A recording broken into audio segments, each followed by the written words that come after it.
ಇದು ಸಮುದ್ರದ ಮೀನು ಅಂದರೆ ಕಲ್ಲೂರು ಮತ್ತು ಅದರ ಮೊಟ್ಟೆ ಸರಿಯಾಗಿ ನಾನು ನೀರಲ್ಲಿ ಒಂದು 2-3 ಸಲ ಸರಿಯಾಗಿ ತೊಳೆದಿದ್ದೇನೆ. ಈಗ ಈ ತೊಳೆದಂಥ ಮೀನಿಗೆ ನಾನು ರವೆ ಫ್ರೈ ಮಾಡಬೇಕು. ಆ ರವೆ ಫ್ರೈಗೆ ಏನೆಲ್ಲ ಸಾಮಾನು ಬೇಕಂತ ಈಗ ಹಾಕ್ತಾ ಹೋಗ್ತೇನೆ. ಮೊದಲಿಗೆ ಉಪ್ಪು,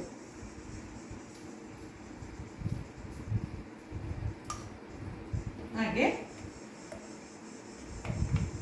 ಅರಿಶಿನ ಮತ್ತು ಅಚ್ಚ ಖಾರದ ಪುಡಿ. ಸ್ವಲ್ಪ ಖಾರದ ಪುಡಿ ಜಾಸ್ತಿನೇ ಇರಲಿ, ಮೀನಿಗೆ ಖಾರ ಚೆನ್ನಾಗಿದ್ದರೆ ಚೆನ್ನಾಗಿ ಕಾಣಿಸ್ತದೆ. ಈಗ ನಾನು ಹುಳಿಗೆ ಹುಣಸೆ ಹಣ್ಣನ್ನು ನೆನೆಸಿಟ್ಟಿದ್ದೇನೆ, ಅದು ಹಾಕ್ತಾ ಇದ್ದೇನೆ. ಬೇಕಾದರೆ ನೀವು ನಿಂಬೆ ಹಣ್ಣನ್ನು ಸಹ ಹಾಕ್ಕೊಳ್ಬೋದು. ಹುಳಿ ಬೇಕಲ್ಲ, ಅದಕ್ಕೋಸ್ಕರ ಹುಳಿ ಚೆನ್ನಾಗಿ ಹಾಕಬೇಕು. ಇದು ತುಂಬ ಹೊತ್ತಿನಿಂದ ನಾನು ಈ ಮೀನಿಗೆ ಹುಣಸೆ ಹಣ್ಣನ್ನು ನೆನೆಸಿಟ್ಟಿದ್ದೇನೆ. ಈಗ ಇದನ್ನು ಅದರ ರಸ ಮಾತ್ರ ಹಾಕ್ಕೊಳ್ಬೇಕು ಹಿಂಡಿ.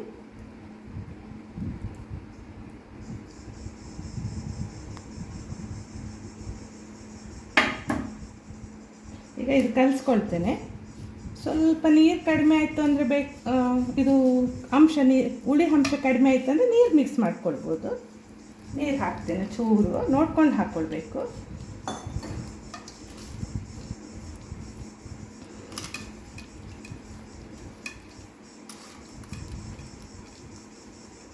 ಸರಿಯಾಗಿ ಎಲ್ಲ ಮಿಶ್ರಣ ಮಾಡಿಕೊಳ್ಬೇಕು.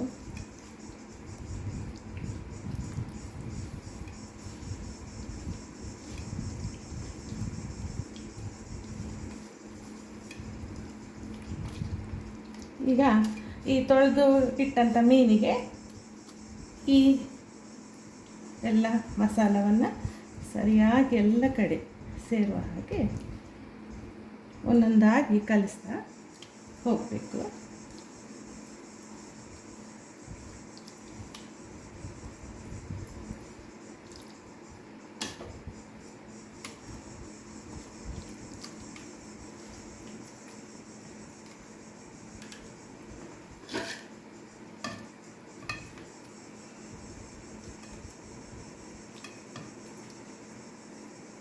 ಎಲ್ಲ ಕಡೆ ಉಪ್ಪು ಖಾರ ಹಿಡಿಯುವ ಹಾಗೆ ಹಾಕೋದು.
ಈಗ ಈ ಮೊಟ್ಟೆಯನ್ನು ಕೂಡ ಇದರಲ್ಲೇ ಇದು ಸಪ್ರೇಟಾಗಿ ಇಡಬೇಕು. ಅದರ ಜೊತೆಗೆ ಒಂದು ಸೈಡಿಗೆ ಬೇರೆ ಇದು ಕೂಡ ಈಗ ಎಲ್ಲ ಉಪ್ಪನ್ನು ಹಾಕಿ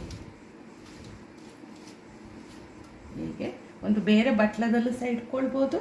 ನಾನೀಗ ಇದರಲ್ಲೇ ಒಂದು ಸೈಡಿಗೆ ಇಡ್ತಾ ಇದ್ದೇನೆ.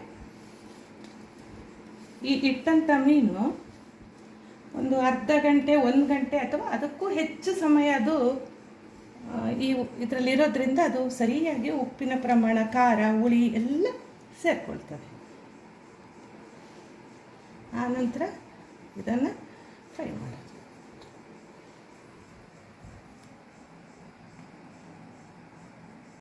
ಅದಕ್ಕೆ ಎಣ್ಣೆ ಹಾಕಿದ್ದೇನೆ. ಫ್ರೈ ಮಾಡಲಿಕ್ಕೆ ಎಷ್ಟು ಬೇಕೋ ಅಷ್ಟೇ ಎಣ್ಣೆ ಹಾಕ್ಕೊಳ್ಳೋದು. ಈಗ ಇದು ಬಾಂಬೆ ರವೆ. ಈಗ ನಾನು ಅದು 2 ಗಂಟೆ ಮೀನನ್ನು ನೆನೆಸಿಟ್ಟಿದ್ನಲ್ಲ, ಆ ಮೀನನ್ನು ತಗೊಳ್ತಾ ಇದ್ದೇನೆ. ಇದನ್ನು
ಈಗ ಮೊಟ್ಟೆ ಬೇರೆ ಕಲಸಿಟ್ಟಿದ್ನಲ್ಲ, ಈಗ ಆ ಮೊಟ್ಟೆಯನ್ನು ಕೂಡ ಒಂದು ಸೈಡಿಗೆ ಹಾಕ್ತಾ ಇದ್ದೇನೆ.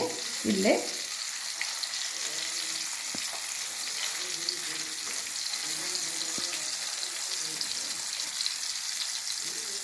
ಈಗಿದು ಸಣ್ಣ ಬೆಂಕಿಯಲ್ಲಿ ಫ್ರೈ ಮಾಡಬೇಕು.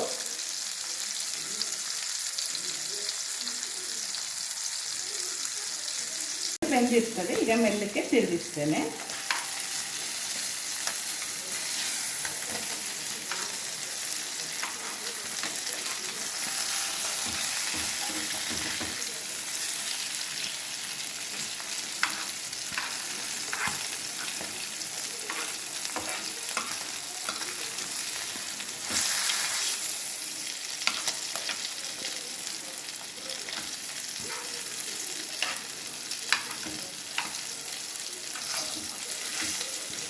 ಈಗ ಮೊಟ್ಟೆಯನ್ನು ಕೂಡ ಮುಚ್ಚಿ ಹೀಗೆ ಸರಿಯಾಗಿ ಎರಡು ಸೈಡಿಗೂ ಫ್ರೈ ಮಾಡಬೇಕು. ಈಗ ಬಿಸಿ ಬಿಸಿಯಾದಂಥ ಮೀನಿನ ಫ್ರೈ ರೆಡಿ ಆಗ್ತಾ ಇದೆ.